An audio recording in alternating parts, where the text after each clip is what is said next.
What up, guys? Kevin here. I want to talk Linkin Park because I want to talk about Linkin Park. They've been living rent free in my head the last few weeks, and maybe the last 20, 24 years? Because I love Linkin Park. But no, this past few weeks, I have never seen anything like this. Now, there have been bands where the lead singer left or died or whatever, and they've come back and been pretty successful.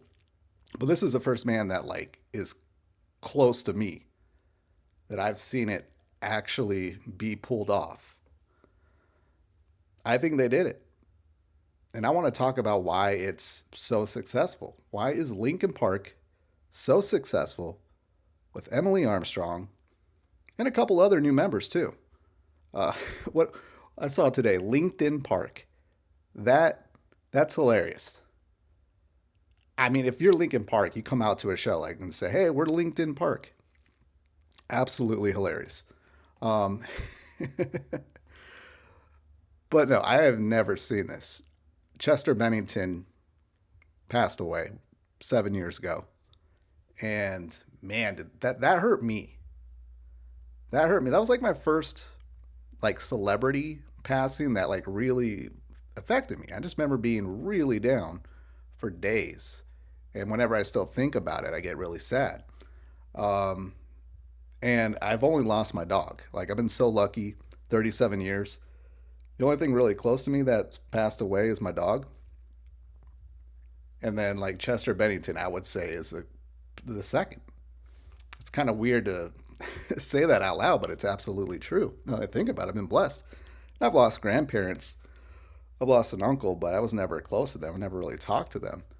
Um, but Chester spoke to me. All right.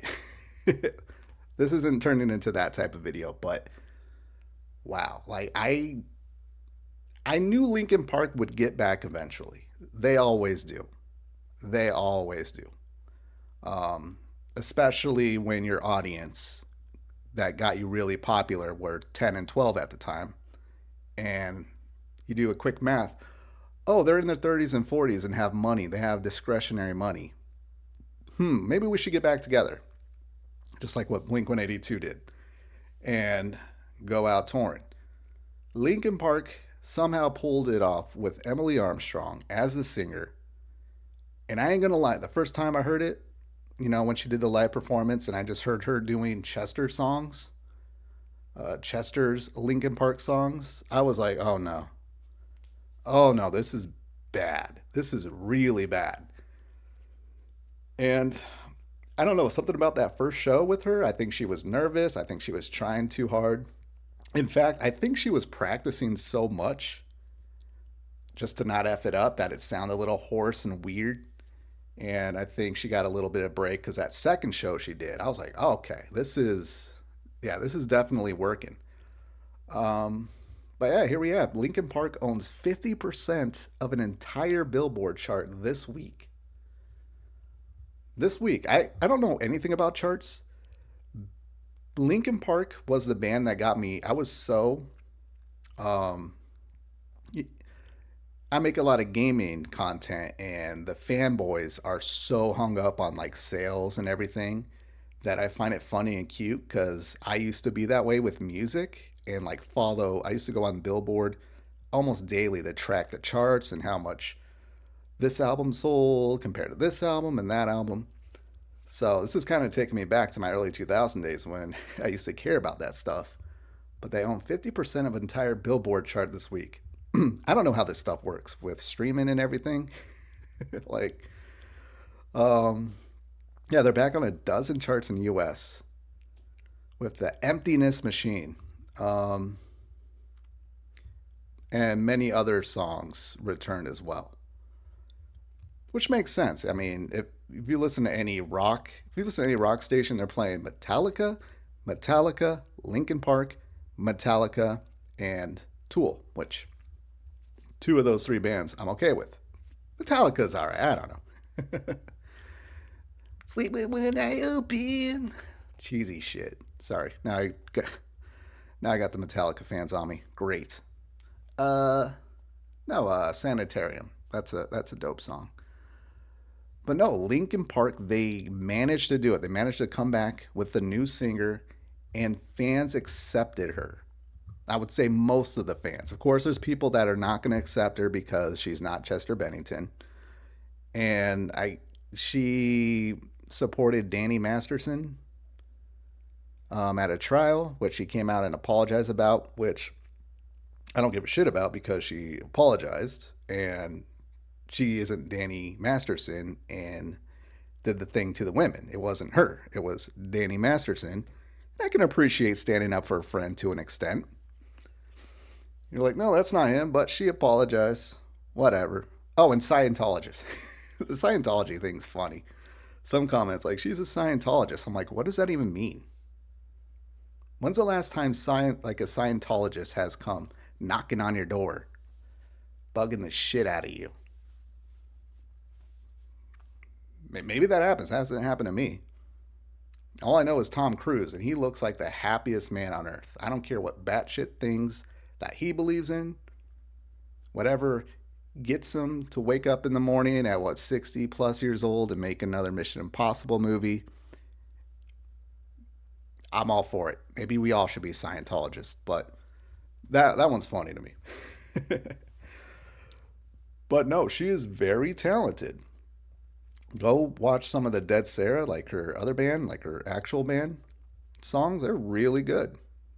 They're really good. And having seen some of those songs, I'm like, if they tap into what she does and like her vocal range and everything she does with Dead Sarah, Linkin Park is going to be back. And I think they are.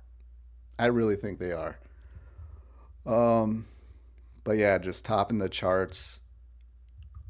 They're doing songs live that Keys to the Kingdom off that one album that is never talked about. um, My December. Which one really? New Divide. Go watch her do New Divide live. Absolutely amazing stuff. But I think what works though is I think people understand. I think the fans understand, like, yeah, Chester's gone. So we either live in a world where Linkin Park just is done, or we can try to get the best version of Linkin Park back. And I think with Emily, they really pulled it off. They really did pull it off. She has that singing, that screaming range. Is it as good as Chester? No, no one could be as good as Chester, but it's her own thing. And one comment I keep seeing is she is Linkin Park. The new music's Linkin Park. And I agree. The Emptiness Machine, it's pretty damn all right. I I'm on the side of like, eh, eh. But it's been stuck in my head the last few weeks, so I give it that. And then seeing them perform Heavy as a Crown, and that song goes live, I think, here tomorrow. Oh my God. That song is going to be awesome. It's going to be awesome. That's going to be, what's the song that got Paper Cut? Paper Cut. That's, I think, going to be their Paper Cut. Like they're really starting over. Paper Cut meaning like that was the song that got me into Linkin Park. Like if you're not into Linkin Park, maybe you heard Emptiness Machine, you're like, yeah, it's kind of cheesy. All right. It is a little cheesy. The lyrics are a little bit cheesy, the Emptiness Machine. I think it's a little too on the nose with being online and all the online clicks and shit. But Heavy as a Crown, man, is a banger. Banger. I can't wait. I can't wait. And the only thing I worry about with Linkin Park, kind of bringing it back to Danny Masterson, hopefully it doesn't ever get that bad, but I'm afraid there's going to be like a uncomfortable situation. Maybe Joe Hahn gets a little handsy. Not handsy, but someone making a comment, you know. I don't know. That's what I'm worried about. Anyone single? Hopefully no one's single in this band. Maybe Mr. Phoenix here. Little uncomfortable running.